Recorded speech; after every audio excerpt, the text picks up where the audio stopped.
Welcome to Highlighting the Way. Today's topic, putting on the whole armor of God. In Ephesians it says, be strong in the Lord and in His power. I think this is the key to understanding the armor of God. This is His armor, not ours. His power, not ours.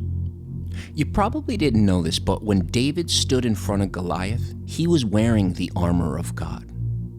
Let me show you. Let's go to the Bible. 1 Samuel chapter 17, starting at verse 38. Then Saul dressed David in his own tunic. He put a coat of armor on him and a bronze helmet on his head. David fastened his sword over the tunic and tried walking around. Because he was not used to them, I can't go in these, he said to Saul, because I'm not used to them. So he took them off. Then he took his staff in his hand, chose 5 smooth stones from the stream, put them in his pouch of his shepherd's bag, and with his sling in his hand, approached the Philistine. Meanwhile, the Philistine, with his shield bearer in front of him, kept coming closer to David.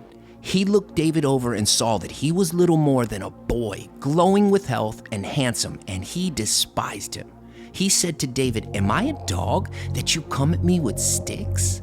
And the Philistine cursed David by his gods. "Come here," he said, "I'll give your flesh to the birds and the wild animals." David said to the Philistine, "You come against me with sword, spear, and javelin, but I come against you in the name of the Lord Almighty, the God of the armies of Israel, whom you have defied. This day the Lord will deliver you into my hands, and I will strike down and cut off your head.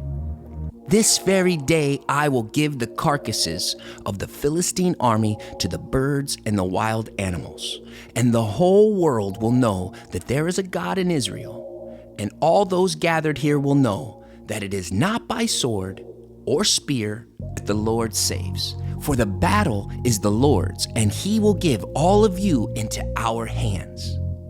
He rejected the armor of Saul, and instead went with the armor he carried with him when he faced the bear and the lion. Every piece of the armor belongs to God, and it originates from Him. Truth, righteousness, the gospel, faith, and salvation are all divine gifts meant to shield His people. These elements serve as defensive measures.